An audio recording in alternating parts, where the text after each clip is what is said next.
What the heck is up, my pleasure babies? Okay, well, that should definitely not be my intro, but it is gonna be for today because today is kind of like a really exciting episode. We're gonna call these episodes now? Sure, we will call these episodes. We are gonna talk about how to maximize your orgasm, okay? I'm here to help you and I'm just gonna tell you what I've learned and let's just rock with it because it worked for me, and if it didn't work for you, then drop in the comments what does work for you, because there's a lot of people watching and there's a lot of people reading. So if you tell everybody what you enjoy, maybe it will help somebody else, just like I'm doing here. So if you want to know more about like sex tips and tricks and whatever the fuck else I talk about, please just like and subscribe to me, because like I need your support so that I can climb this little mini ladder. So if you think that I'm helpful or any of use, please just like click it, you know, like. Okay, so now that like I'm done selling myself, how about let's give you what you came here to this episode for, and it's how to increase your motherfucking orgasm, or like how to optimize it. So let's get the ball rolling. Oh yeah, also ladies, this one's for you. So in my last video, obviously I ran through a very basic anatomy of the female vulva. But today I'm not gonna do that. If you wanna go see me make a fool of myself on this fucking piece of paper, then go do it. But I'm not gonna put myself through that one more time because I just don't wanna rewatch and edit that shit. Okay, we've all heard about kegels, however you want to say them, but that's really working out your pelvic floor muscles. And what do your pelvic floor muscles exactly do?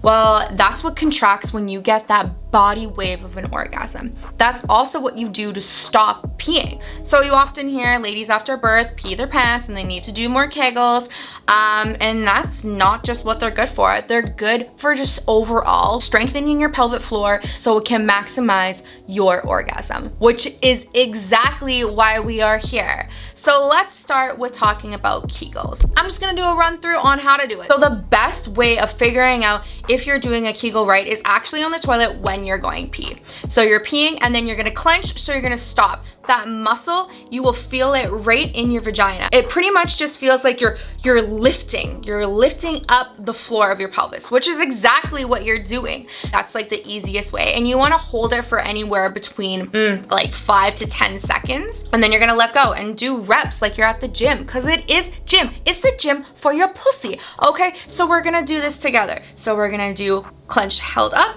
1, 2, 3, 4, 5, 6, 7, 8, 9, 10. Relax. And then we're gonna do another one. However, I am actually doing it with a Kegel ball, which leads me to my next thing. You can get these little things called yoni eggs or actual Kegel balls, and you put them up inside of you for a couple of hours or 30 minutes, 3 times a week, and you will strengthen your pelvic floor. So why we wanna strengthen our pelvic floor is so we can obviously increase our libido, increase our pelvic floor strength so we don't pee our pants, increase your orgasm, and just the sensations that are going on within your vagina. So for me, it's not enough for me just to do them on the toilet. I rather do it with an actual weight in it because I love the gym, and so my vagina obviously needs to go to the gym too. Keep that pussy nice and tight and toned. So I'm just gonna like segue into the next thing because like I don't know how I'm really gonna do this. They call it sexual meditation. However, I have monkey mind. I'm not very good at meditating, but really focusing on breath control. One of the biggest issues that we have as women is that our head is all over the place. We're thinking about a million different things. And also men also feel this too. I'm sure they can relate. Have you ever been in the moment where they're like going down on you, or maybe they're actually inside you and you're thinking about what you haven't caught up on work yet, or maybe what you have to make for dinner, all the things that you haven't done yet or should be doing, or maybe you're just thinking about things. Either way, we need to be fully in tuned, especially as females, in our sexual pleasure. So we need to be present. So what can we do to bring us back there? Well, for instance, we can start on our breath, something that we are completely in control of. So taking a deep breath and blowing out, and just acknowledging what your partner is doing, the time that they're putting in, the pleasure touches, the sensations, the smells, what you're hearing, whether he's moaning or they're moaning or groaning, whatever that might be. And those are all different ways to bring yourself back down and ground yourself, just focusing in on your senses.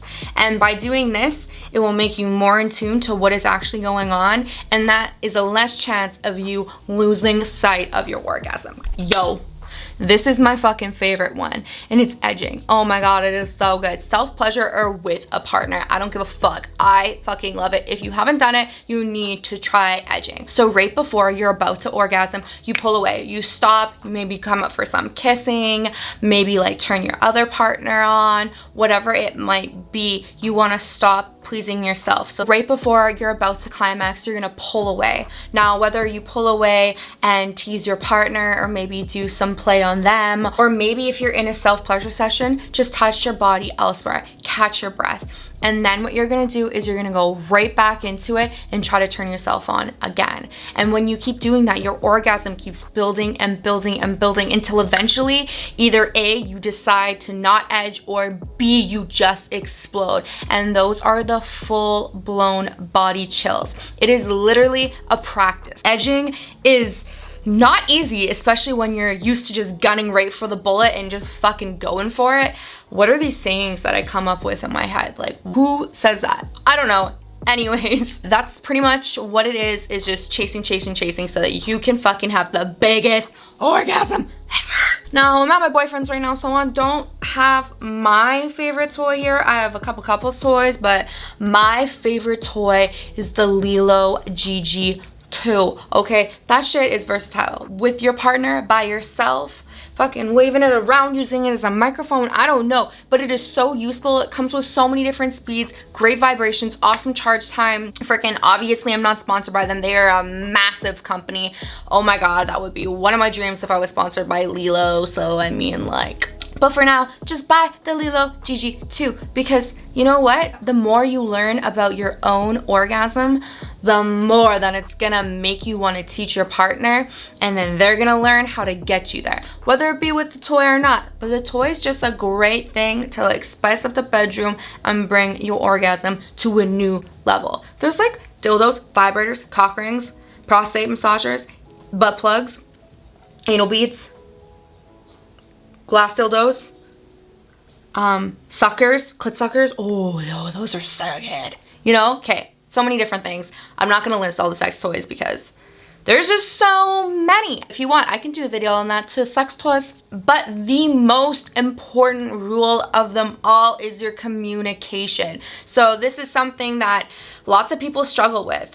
For me, my partner is more dominant in the bedroom, so I am learning to be able to express myself outside of the bedroom as well as in the bedroom without overstepping and turning him off. So for me, this is hard because I like to be dominating and a sub. So I mean, it's a little bit more difficult to communicate that over, but what I find what's working best for us currently right now is I tell him what I like after the bedroom session, or I say, oh babe, like I like it when you do this during, and he's like, oh, all into it. So it's just about the tone and your word choice when I am guiding him on what I like and what I want done, rather than being like, do that to me, babe, like, you know, where I'm more in my dominating role, because I still want to remain submissive when I am with him, because that's just our jam. So that's kind of an example of our communication. I don't really know why I gave you guys that, but I think it will be good, or maybe somebody else can relate to what I'm going through, so fuck it, run with it. To loop it back all together, the communication is so important, because